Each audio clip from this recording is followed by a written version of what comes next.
Labeling GMOs.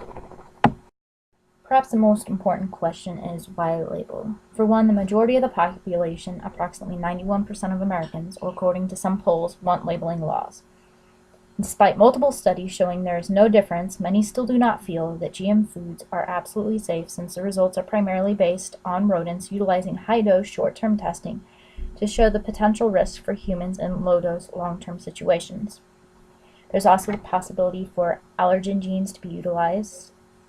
Many trade partners require labeling, such as the European Union, and not labeling restricts trading of these products. And while animal genes are not currently being utilized in genetic modification of plants, it doesn't necessarily mean that that will always be the case. Many people, for religious or personal reasons, would likely object to eating animal genes. This image shows some statistics of the labeling laws in the United States.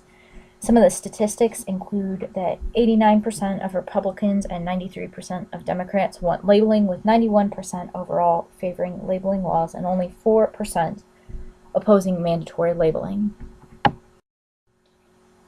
Concerns with mandatory labeling of GM ingredients as there's additional costs that would be incurred. These costs would be passed on to the consumers, resulting in higher food costs.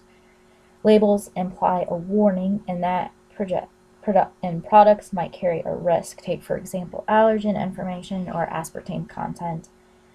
Stores would likely simply stop carrying GM products because consumers would choose non-GM products as GM is seen as inferior. And lastly, the choice is already available anyway because certified organic produce and foods cannot contain GM ingredients.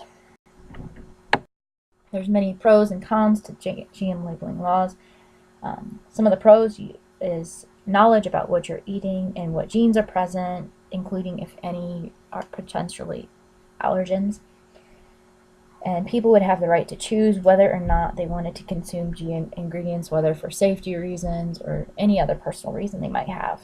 Some of the cons are less choice because many stores would simply stop stocking GM products due to consumer choices. Higher price due to increased testing and the need for more agricultural inputs, and money and time essentially wasted on development, and potential severe impact to sustainable agriculture. Why are big companies so against labeling?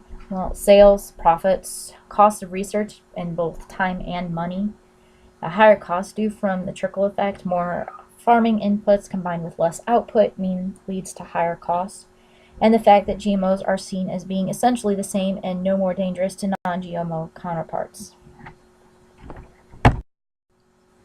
Why do some companies want labeling? Well, as you can see in this image, many of the companies that are helping sponsor labeling laws in the US are companies that are already organic or don't use GM ingredients anyway. So, of course, this would boost sales while declining sales of their competitors. This image depicts the use of GM labeling laws. The dark green countries have strict labeling laws. The lighter green are more lenient or not as strongly enforced, and countries in tan have no GM labeling laws. If labeling is required, then what point should it become mandatory?